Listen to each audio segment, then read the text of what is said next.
Machine MCQs ఛానల్కు స్వాగతం. APTET అభ్యర్థుల కోసం సోషల్ స్టడీస్ను తరగతుల వారీగా, పాఠాల వారీగా ఎంసీక్యూస్ రూపంలో అందిస్తున్నాం.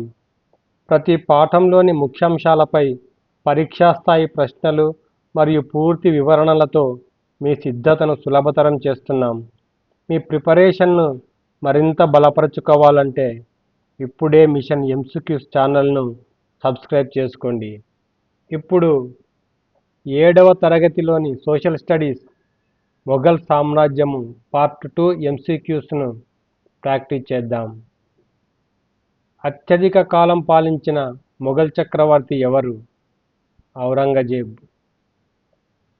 జిజియా పన్నును తిరిగి విధించిన చక్రవర్తి ఎవరు? ఔరంగజేబు. మొఘల్ సామ్రాజ్యం అత్యధిక భౌగోళిక విస్తీర్ణాన్ని పొందిన కాలం ఎవరిది? ఔరంగజేబు. శివాజీ ప్రధానంగా ఏ ప్రాంతానికి చెందినవాడు? మహారాష్ట్ర. మొఘల్ పరిపాలనలో సుబా అంటే ఏమిటి?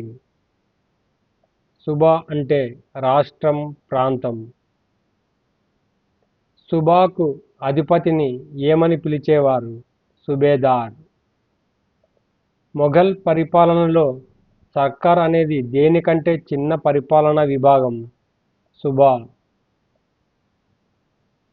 పరగణ కంటే చిన్న పరిపాలనా విభాగం ఏది? గ్రామం. మన్సబ్దారీ వ్యవస్థను సమర్థవంతంగా అమలు చేసిన చక్రవర్తి ఎవరు? అక్బర్. మన్సబ్దారీ వ్యవస్థ ప్రధానంగా దేనికి సంబంధించినది? రైట్ ఆన్సర్ సైనిక పౌర హోదాలు. మన్సబ్దార్ హోదాను నిర్ణయించేందుకు ఉపయోగించిన ప్రమాణం ఏది? సైనికుల సంఖ్య. అక్బర్ కాలంలో భూమి శిస్తు విధానాన్ని ఏమని పిలిచేవారు? జప్తు విధానం. తోడర్మల్ రూపొందించిన జప్తు విధానం అక్బర్ కాలంలో అమలులో ఉంది.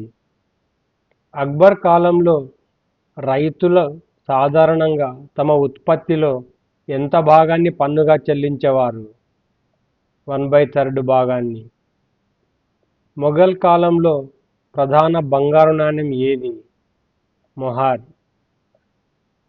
మొఘల్ కాలంలో వెండి నాణెం ఏది? రూపాయి. మొఘల్ కాలంలో రాగి నాణెం ఏది? దామ్. గురునానక్ ఏ మత స్థాపకుడు? సిక్కు మతం.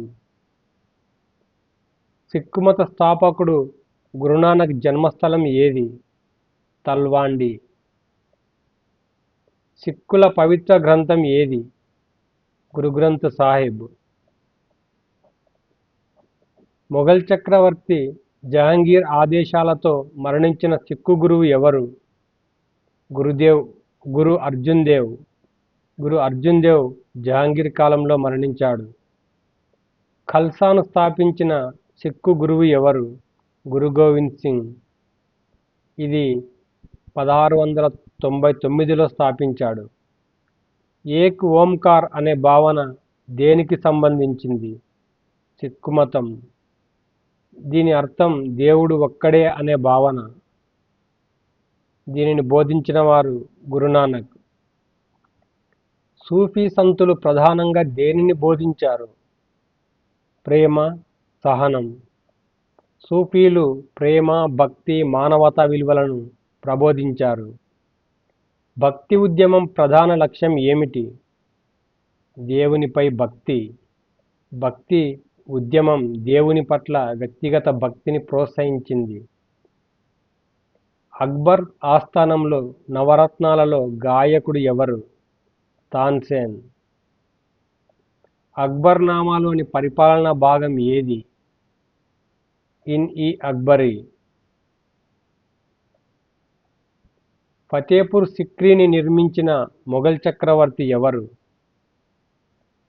అక్బర్. బులంద్ దర్వాజా ఎక్కడ ఉంది? ఫతేపూర్ సిక్రీ. మొఘల్ చిత్రకళ అత్యధికంగా అభివృద్ధి చెందిన కాలం ఏది? అక్బర్ జహాంగీర్ కాలం. ప్రకృతి దృశ్యాలు పక్షుల చిత్రణ ప్రోత్సహించిన చక్రవర్తి ఎవరు? జహాంగీర్. మొఘల్ సామ్రాజ్యానికి చివరి శక్తివంతమైన చక్రవర్తిగా ఎవరిని పరిగణిస్తారు? ఔరంగజేబు. ఔరంగజేబు మరణించిన సంవత్సరం ఏది? 1707. మొఘల్ సామ్రాజ్య పతనానికి ప్రధాన కారణాల్లో ఒకటి ఏది? అతి విస్తరణ. అక్బర్ మత సామరస్య విధానానికి సరైన ఉదాహరణ ఏది? దీన్-ఇ-ఇలాహీ ప్రవేశపెట్టడం. మొఘల్ కాలంలో అధికారిక న్యాయ భాష ఏది? పర్షియన్. మొఘల్ కాలంలో వాణిజ్య అభివృద్ధికి ప్రధాన కారణం ఏది? రహదారుల అభివృద్ధి. మొఘల్ సామ్రాజ్య అధికారిక రాజధానిగా ఎక్కువ కాలం ప్రసిద్ధి చెందిన నగరం ఏది? ఢిల్లీ. మొఘల్ కాలంలో రైతుల ప్రధాన వృత్తి ఏమిటి? వ్యవసాయం. మొఘల్ వాస్తుశిల్పంలో హిందూ పర్షియన్ శైలుల సమ్మేళనం ఎక్కువగా కనిపించే కట్టడం ఏది? Right answer Fatehpur Sikri. 1526 నుండి 1857 వరకు భారతదేశ చరిత్రలో ముఖ్యమైన సామ్రాజ్యంగా నిలిచింది ఏది? రైట్ ఆన్సర్ మొఘల్ సామ్రాజ్యం. మొఘల్ సామ్రాజ్యం 1526లో స్థాపించబడి 1857 వరకు భారత చరిత్రలో ప్రధాన శక్తిగా కొనసాగింది. ఈ వీడియో మీకు ఉపయోగకరంగా అనిపిస్తే లైక్ చేసి సబ్స్క్రైబ్ చేసుకోండి. మళ్ళీ మరో ఆసక్తికరమైన MCQs వీడియోలో మళ్ళీ కలుద్దాం. Thank you.